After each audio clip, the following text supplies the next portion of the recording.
Welcome back, y'all. Thank you for tuning in for another VAN training video. Today, I am going to cover some best practices you can implement in order to keep your data safe. For more instructions and information, please go to txstem.co/cyber-security for this really helpful guide on best cybersecurity practices. So let's get started. You might be wondering, am I even a target? And the answer is yes. If you have ever emailed about campaign strategy or Canvas locations or even logging into Vote Builder, all of these present inherent valuable entry points to more information for our adversaries. No one is immune to attacks, and no one is too important or not important enough to be immune to a breach. Collectively, we are only as secure as our least secure member. Breaching the one email account that doesn't have appropriate security measures often allows access to everyone's sensitive emails and documents. There are multiple proactive steps you can take to keep your data secure.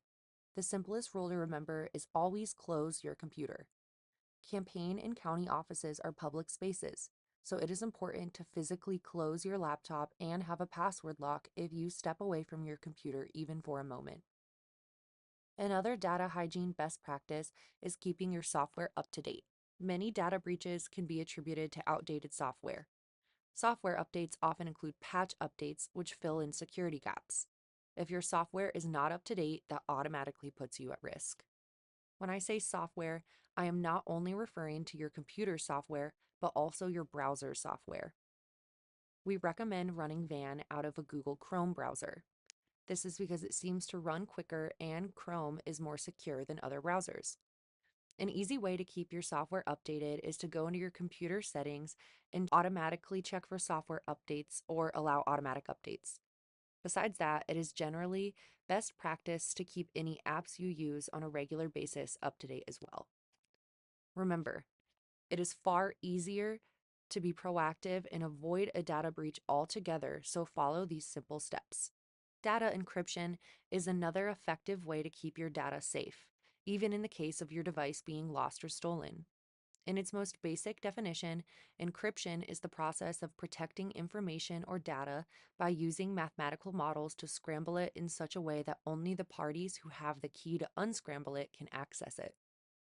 iPhones are encrypted automatically as long as you have a numeric passcode or Face ID set up. Androids follow a slightly different process, which you can find in this documentation. Data encryption is why we recommend using Google Chrome over other browsers such as Microsoft Edge. Make Google Chrome your default browser by following these instructions, or you can just Google it. You can go the extra mile and encrypt all your web traffic by installing HTTPS everywhere with the Encrypt All Sites Eligible setting enabled. Traditional email and texting services are insecure, leaving us vulnerable to others reading our conversations. When you send an email or text to someone else, there is a high probability that it can be opened and read in transit by anyone on the internet. For texting and voice calling, instead of messaging via text, we request that everyone uses Signal, which is an end-to-end encrypted option with mobile and desktop apps. Signal can replace your text messaging app and allows you to have a retention policy. This means that you can set your messages to automatically delete after a certain amount of time. Making sure your Wi-Fi router is up to date is another data hygiene best practice. Most routers allow for firmware updates within their web interface, but some require manual updates.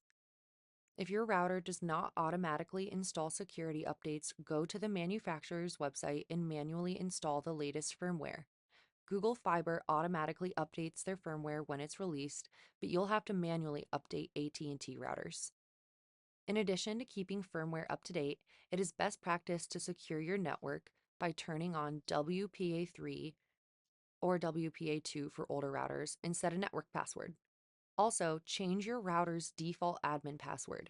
If your router has an administrative password, change it from the default that it came with.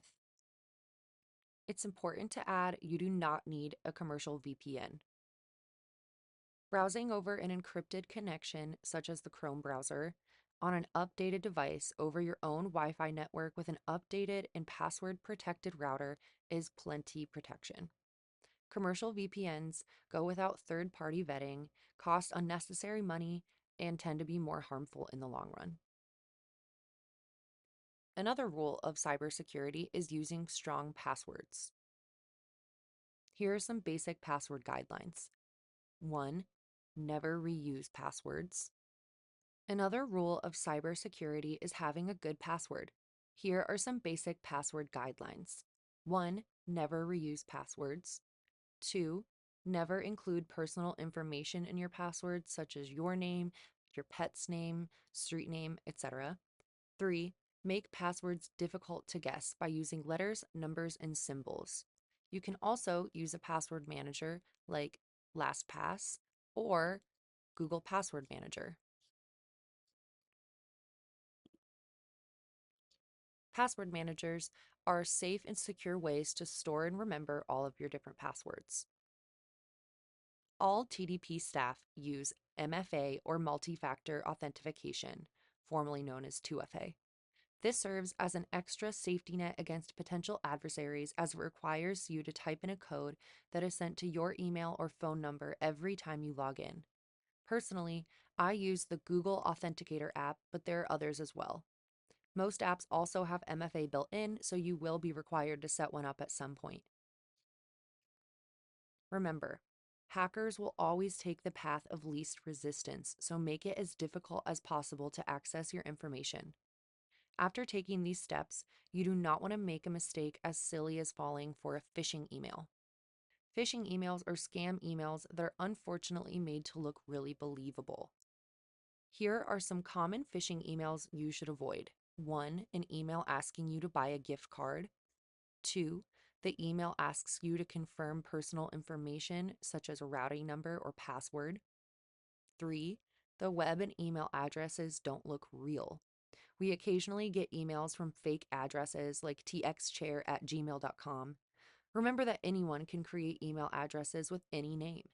Another trick is a slightly different spelling, like chair@txdemocrats.org versus chair@txdemocrat.org. Malicious links can also be embedded within the body of an email text, often alongside genuine ones. Before clicking on links, always hover over them and inspect the preview. Lastly, the message is designed to make you panic. Ensure that you take the time to really think about whether an email is asking something reasonable of you. If you're unsure, contact the company through other methods. Finally, a good rule of thumb is when in doubt, throw it out.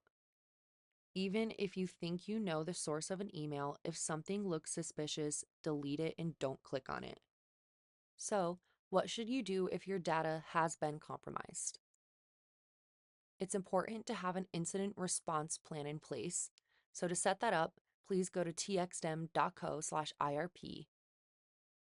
Immediately change all your passwords. Don't post about it on social media, and report all incidents to security@txdemocrats.org. Lastly, if you have any questions about this documentation or about cybersecurity practices, please feel free to submit a help ticket at txdem.co/fanhelp. Thanks.